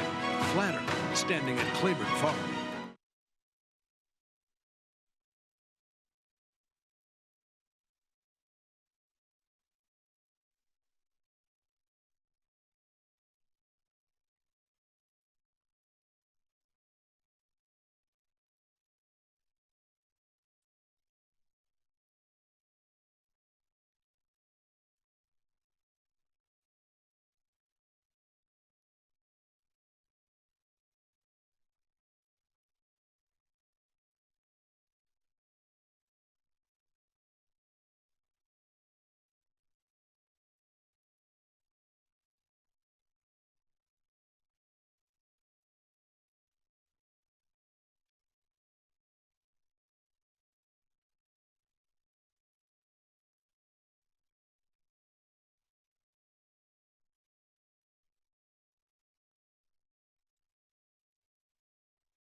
And there's Diversify. He's been the king. Huge win in the Suburban.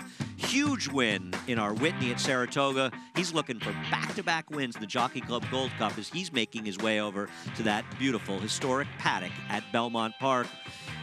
Big winner's circle celebration as well. They're before the race here, but they're after the race in the Pilgrim. And 40 under.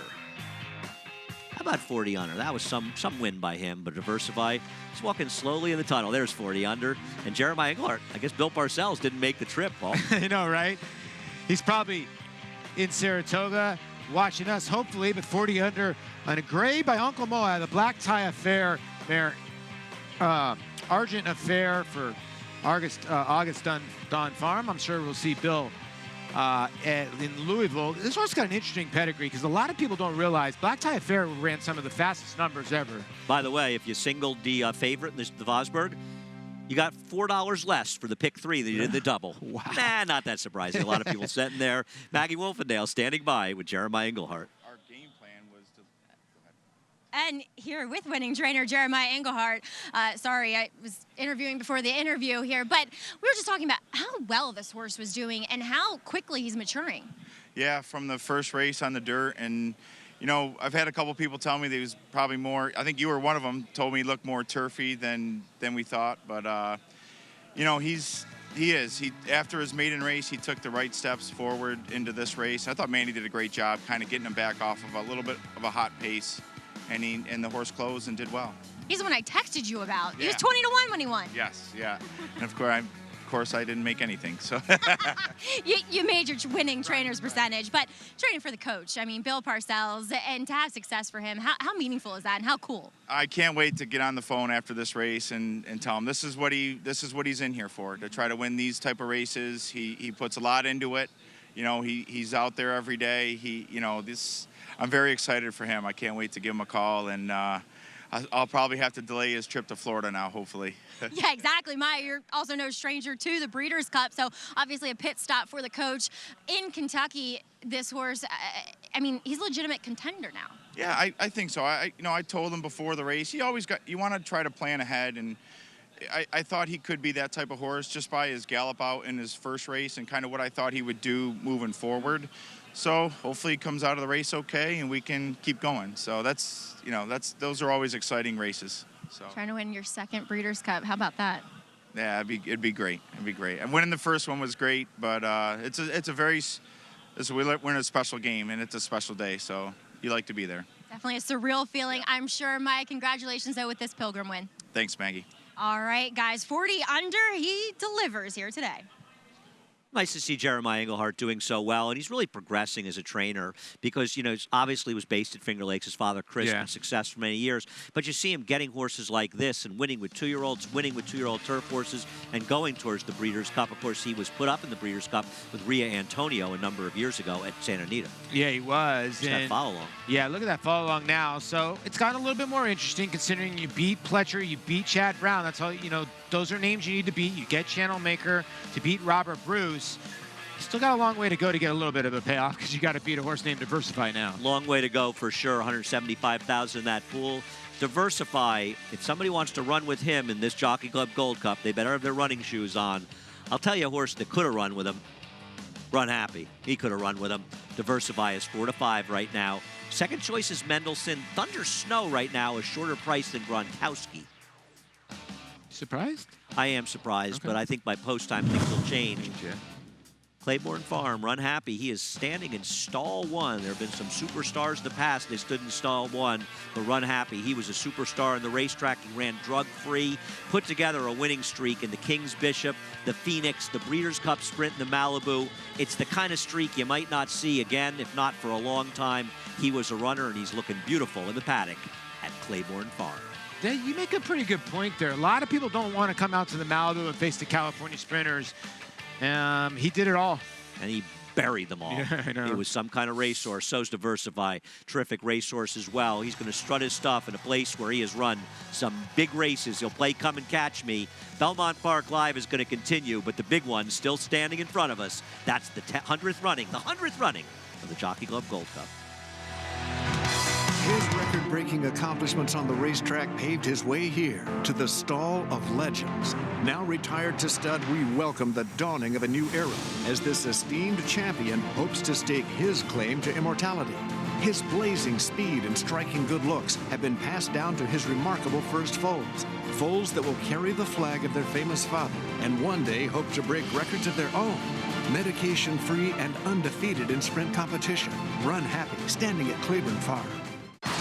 They're off. Bet the horses anywhere, anytime with Naira Bets.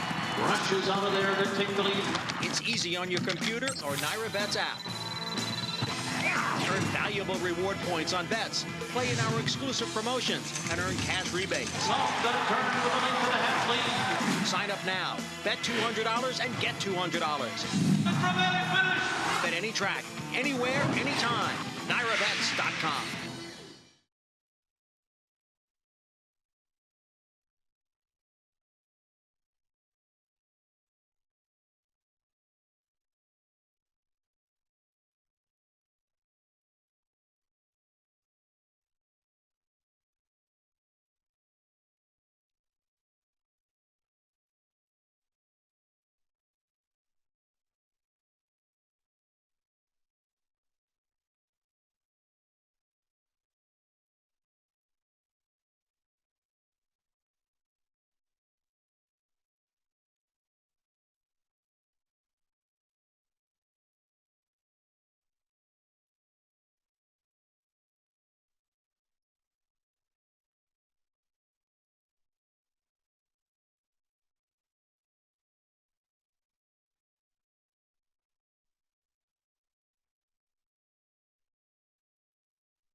Diversify holding on to the lead. Keen Ice on the outside and Pavel trying to run him down. Diversify digs in.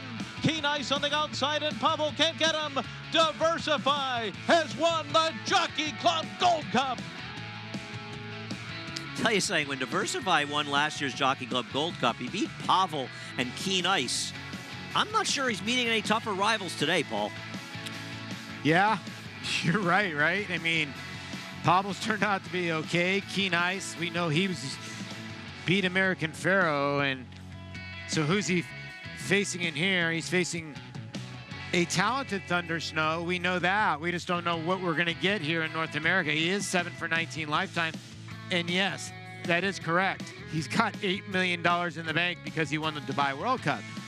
But does he have enough speed to stay with this kind of horse and diversify? I'm going to tell you something. I don't think anybody can run with this horse. I mean, the Whitney was one thing.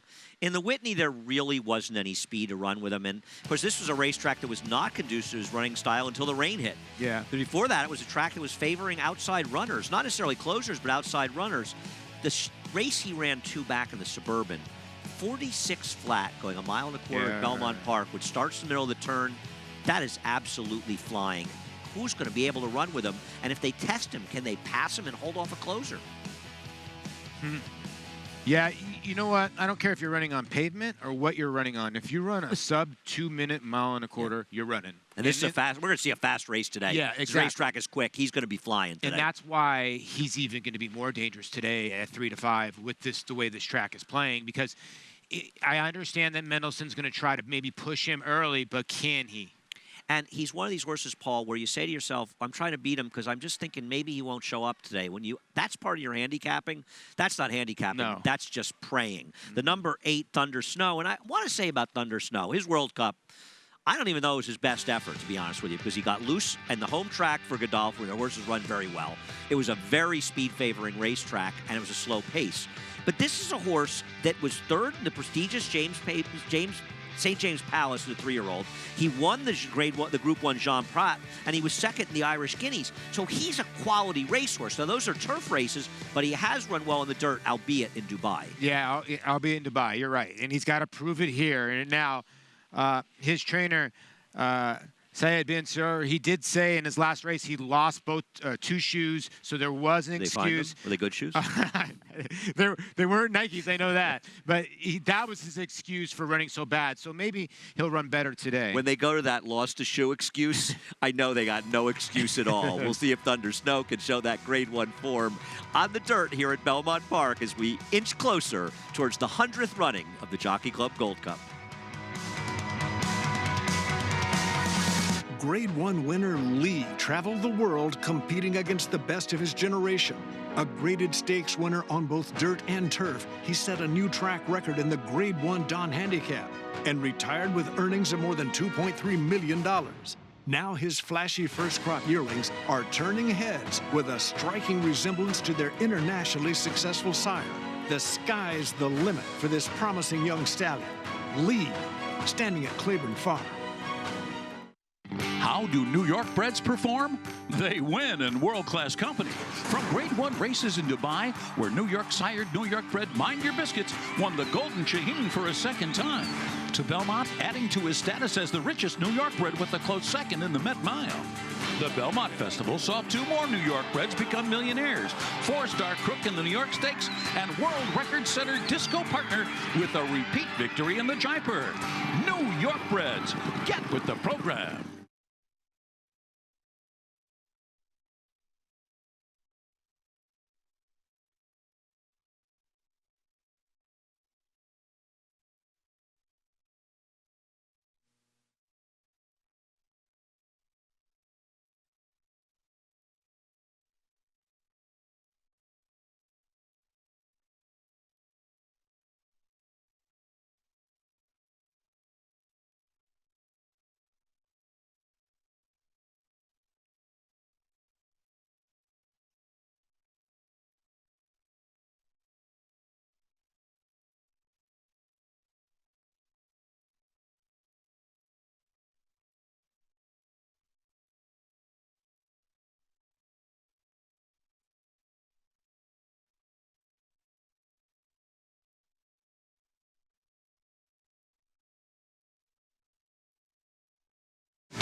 That showdown, Lawyer Ron and Curlin with 1 furlong to go in the Jockey Club Gold Cup. It's Lawyer Ron fully extended.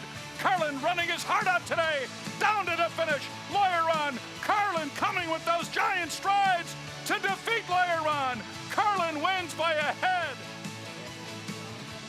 2007 was quite a year for the 3-year-olds as Curlin, he proved to be the best of a good crop.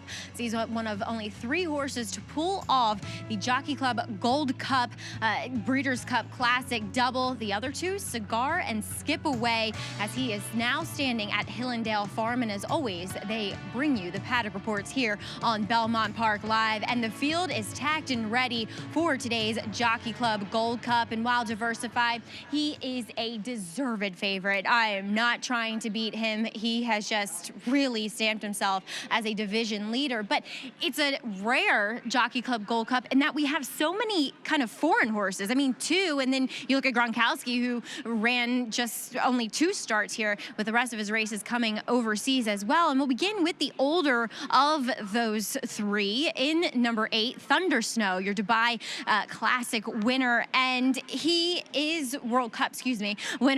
And I like him. He's an athletic-looking individual. He's well-conditioned. He matches up nicely with the rest of his foes here. As you see, he's wearing those cheek pieces, as he typically does. And watching this guy's gallops here at Belmont Park, really love the way he's moving, and he is one that gets over this dirt surface quite nicely. So I think Thundersnow, while dynamically he's truly up against it, I think he is up for the challenge, though, physically in his well-being. Now, it's such an interesting juxtaposition between the two 3-year-olds here in this field. You have Gronkowski and Mendelssohn.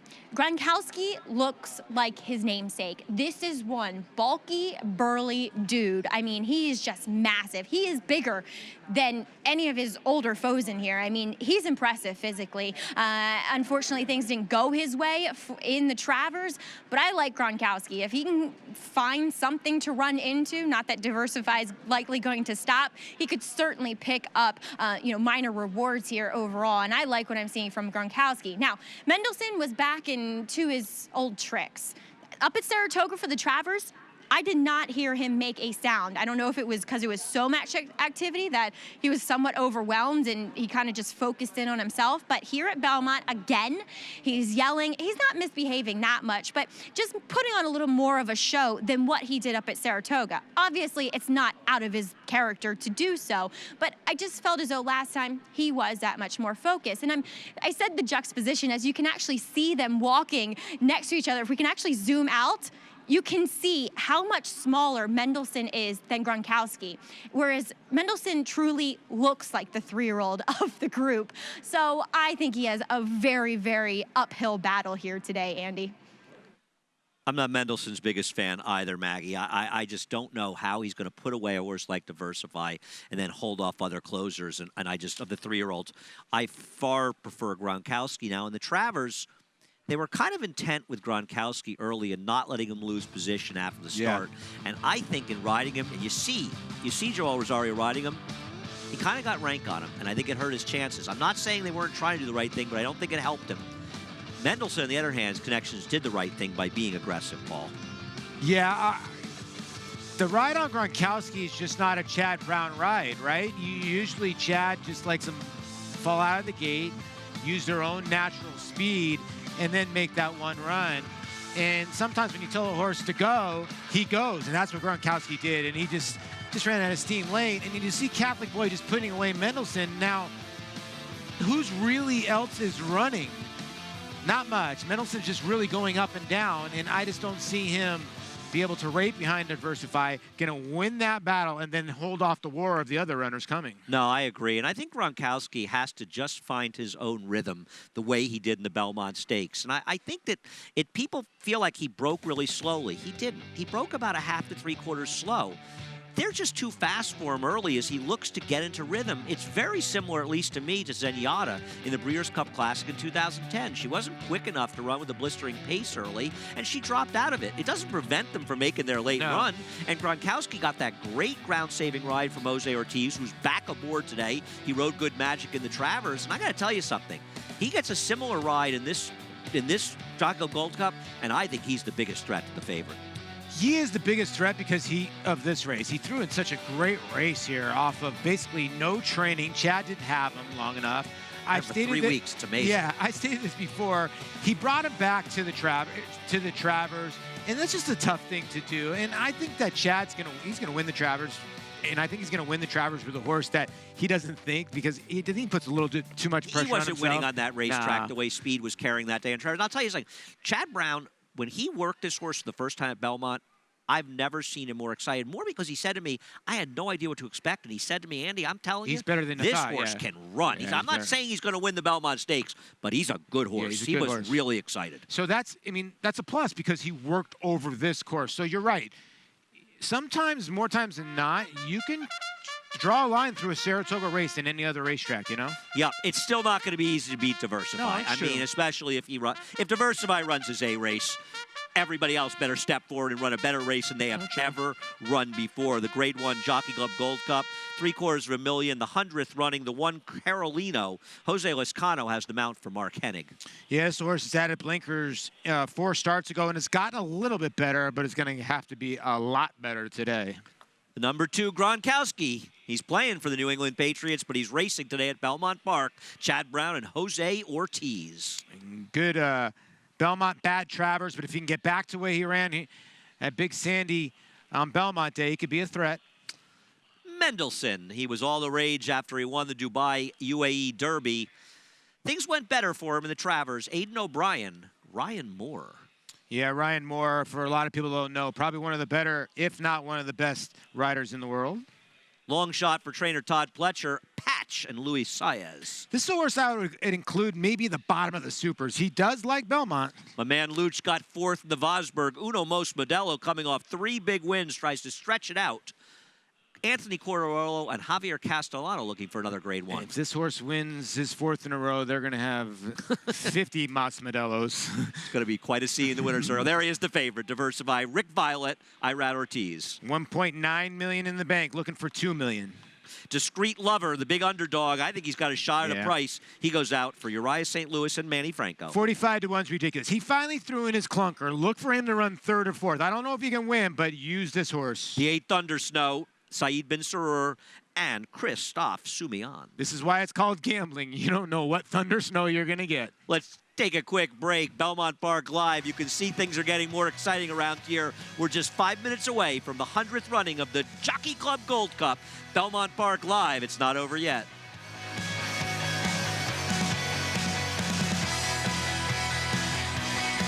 Switches back to the outside. Exaggerator down to the 16th pole. But Exaggerator has turned the tables. He has won the Preakness. He has won the Travers over American Flag. Irish War Cry has won the Wood Memorial. Alice. Good Magic's going to win his first race, and he's going to do it as the Breeders' Cup Juvenile. They're off. Bet the horses anywhere, anytime with Naira Bets. Rushes out of there to take the lead. It's easy on your computer or Naira Bets app. Earn valuable reward points on bets. Play in our exclusive promotions and earn cash rebates. Off the turn with a link to the half lead. Sign up now. Bet $200 and get $200. Dramatic finish. Bet any track, anywhere, anytime. NairaBets.com.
Just 2 minutes away from our feature race here on the track, the Grade 1 Jockey Club Gold Cup, as you're watching Belmont Park Live. And I'm out on the track taking a look at these horses, and I am shocked. I am shocked that number 3 Mendelssohn is your second choice. What is going on? Look at him. He is the one horse that I can honestly say that he will never be gelded because of that pedigree being have to be beholden into mischief, but that absolutely should be. He doesn't focus. He's out here screaming still. And Ryan Moore, what an excellent rider. Not only is he an excellent jockey, he's just an excellent horseman, because Mendelssohn is not easy to deal with. And in typical European fashion, they don't have a lead pony with him, and he's acting up a bit. But Ryan just does what he can with him, and he's just so good on his back. But I am shocked to see this horse as a second or close third choice to Diversify, who is the favorite, who should be the favorite. And all things look great out here. All systems go as far as I can work out here in the preliminaries, Andy, as they head to the gate for the Jockey Club Gold Cup. What Maggie's saying, she's not saying they should geld Mendelssohn, and he is a half the mighty beholder and has enormous value as a stallion. But she's saying, as a racehorse, if they wanted him to the track, he would be better behaved if they could geld him, but he has such tremendous value. Just to be clear, Thunder Snow, Paul, you're going for a big upset here. Yeah, going for a big upset. Wow. I don't know who's yelling more, him or there's a guy below us yelling at the horse Gronkowski saying, Tom Brady picked Mendelssohn, and he has been yelling at the horse for the past 5 minutes. It's absolutely outstanding. I think you'll agree with me on this one. I'm just glad he's not yelling at us. I know, right? I mean, that's probably coming later or tomorrow or next week or next summer in Saratoga. Only in New York. But That's for why I now, love it he's here. leaving us alone. You know, Diversify is just so good. And I got to tell you something. It's so great to see Ralph Evans, his owner, who's been such a great owner. He's a terrific man for years. To see him have success, his daughter's involved in this horse. And, of course, Rick Violet, the trainer, just a wonderful job working for Knight all those years. And a terrific trainer. And it's great to see the two of them hooking up with a horse the caliber of Diversify. He really is. And he's a New York bred, right? You know, Yeah, I mean, right. You got that, too. Yeah. It's a great story. I mean, it this is a great horse, story. I mean, listen, Commentator may be the fastest New York bred ever. Yeah. And I'm talking about dirt horse because there were some terrific turf horses as well. threw up some Obviously, unreal funny numbers, side also. But Diversify is putting himself in some rarefied air, looking to become a back-to-back winner of the Jockey Club Gold Cup. Curlin did it. What kind of horse is he? It's tough. It's tough to do. You look at horses that have won back-to-back races like this, like Game On Dude won the Pacific Classic so many times in a row, and people are like, "Oh, I didn't run against anybody." It's like, wait a second. When you win races that big a couple times in a row, you're a pretty good You horse. ran against somebody. I love this. They didn't run against anybody. Yeah. As though everybody ran against everyone. Exactly. You know, exactly. it really is. 4 horses have loaded the gate. A nice shot overhead from the gate. And, of course, they run on the turn here. They don't run on the chute anymore. They start sort of about a quarter of the way onto the turn. It's really just past the turn, and it's kind of a tricky run. Well, they're heading to the gate. Larry Colmus has the call, the 100th running of the historic Jockey Club Gold Cup. And here is Thunder Snow taking the outside stall. He steps forward and in. They're all in line.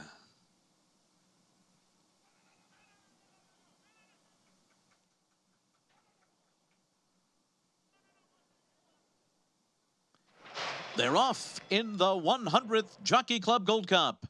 And Diversify is sent to the lead, and so too is Mendelssohn. These two to the front together. Diversify hard sent, but Mendelssohn's going to try to keep him company early on. These two have opened up 5 on Thunder Snow, Uno Mas Modelo. It's 5 lengths more back to Patch outside of Discreet Image. Gronkowski is second last, and Carlino is the trailer. So Diversify has made the front, but Mendelssohn will not be far behind. The opening quarter mile, a spectacular one. 22.72 seconds. Diversify at a breakneck pace up the backstretch in the Jockey Club Gold Cup. Pressed hard by Mendelssohn, who's a length and a half behind. Thunder Snow allows them to go early and sits 8 lengths off the lead under Christophe Soumillon. Then Uno Mas Modelo, a big gap, 4 lengths more.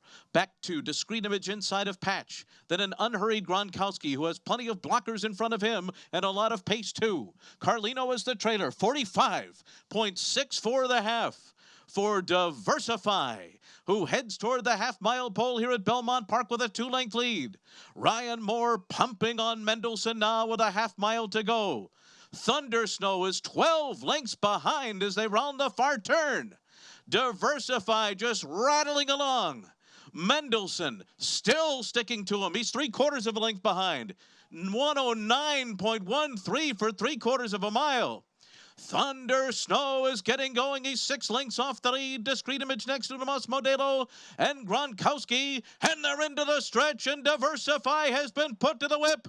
The main threats are coming. Mendelssohn and Thunder Snow, and Discreet Image is trying too on the far outside. They're into the final furlong. Thunder Snow has taken the lead. Discreet Image is coming. Mendelssohn is on the inside. Diversify is given way. Here comes the finish. It is going to be a photo finish, and I think it was Discreet Lover. Manny Franco waves his whip in victory. Thunder Snow is right there on the wire too. The final time was 1 minute 59.99 seconds in the Jockey Club Gold Cup. Well, they were flying up front as Mendelssohn went the lead. I mean, that was a wicked pace. You knew it would take a toll. Your horse, Thunder Snow, looked like he was sitting the absolute perfect spot. But how about Friendly Lover getting the win at 45-1 for Manny Franco and Uriah St. Louis? Congratulations to Uriah. This is a horse, I said he threw in his clunker last time. He always brings his kind of game where he makes that late run, and he got the pace. 133 for a mile, and we just got a $90 winner in the Suburban. I'll tell you what, Mendelssohn ran unreal to go toe-to-toe with Diversify, and he put Diversify away. They ran under 2 minutes. I can't believe this race. I can't believe the result. But congratulations to Manny Franco. And I'll tell you something. He did not get a good trip in the Woodward. He was too close to pace. He was wide, and he's been consistently showing up in the big races. This is a tremendous story. Now, let's give some credit to both Mendelssohn and Diversify. This was a crazy, wicked pace. They both ran very well. Thunder Snow ran well, but he had no excuse.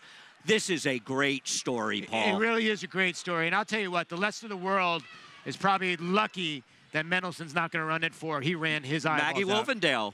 She's with the man of the hour, Manny Franco. And guys, poor Manny.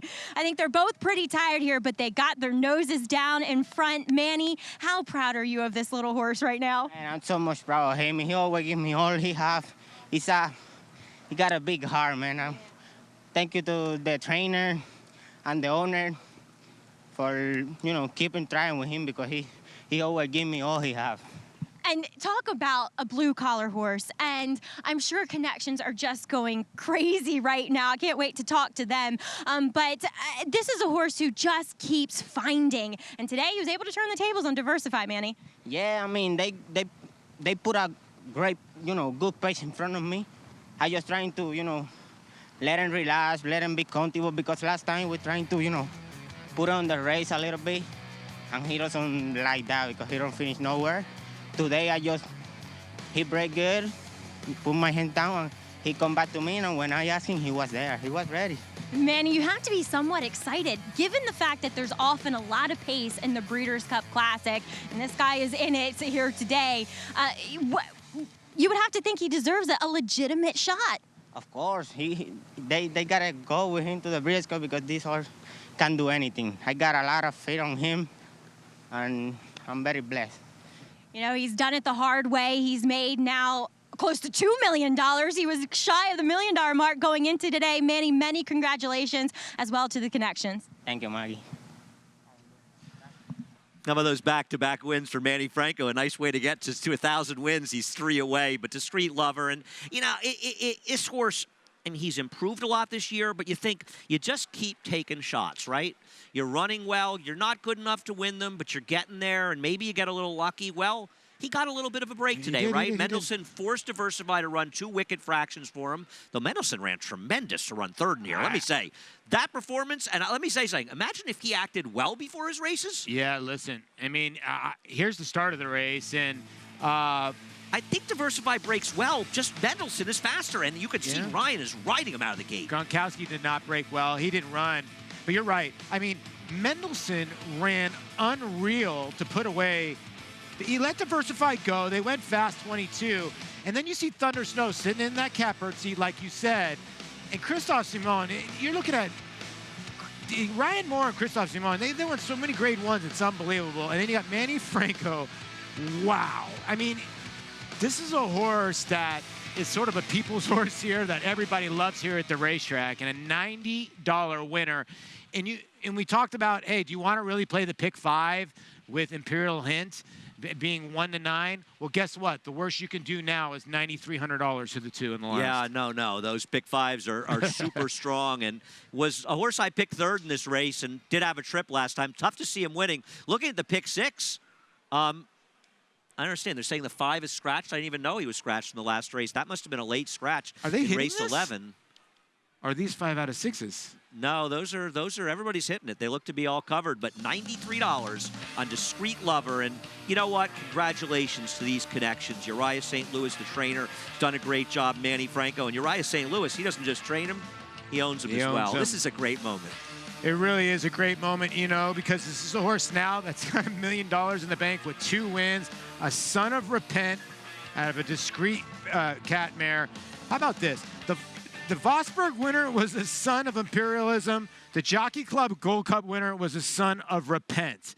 Don't need the best of pedigrees to win grade 1 races. No, I agree. And it was a thrilling day of racing. I mean, you think about the races we had today. You really had it all, right? You had Imperial Hint getting it done, obviously, as a heavy favorite, but an impressive winner. Channel Maker holding off Robert Bruce, the 2-year-old emerging, and then the upset winner to close it out. Great racing here at Belmont Park every day, but today especially. What's this do for Thunder Snow now?